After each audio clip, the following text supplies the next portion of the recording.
আছে নিশ্চয়ই বৃহস্পতিবার ব্লগটা চলে যাবে। আজ রবীন্দ্রনাথ ঠাকুরের মৃত্যুদিন 22শে শ্রাবণ।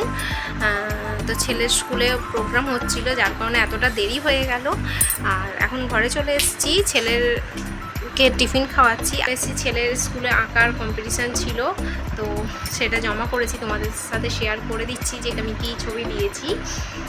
আর আমাদের সাথে অনেক দিন আসা হয়নি, গল্প করা হয়নি, সেই কারণে ভাবলাম আজকে একটু কথা বলে নিই। আমি তোমাদের সাথে কোনো ব্লগ শেয়ার করতে পারিনি, ওই কিছু কিছু শর্টস দিয়েছি। তো শর্টসগুলো কেমন লাগছে, ওরকম মজার ফানি ভিডিও যদি দেখতে চাও অবশ্যই কমেন্ট করে জানিও। আজকে আমার বান্ধবী একটা রান্না দিয়েছে, তোমাদের সাথে দুপুরবেলা শেয়ার করব।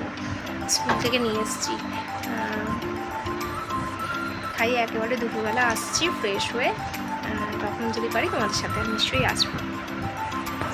বেলার টিফিনে বানিয়েছিলাম চাউমিন, তোমাদের দাদাভাই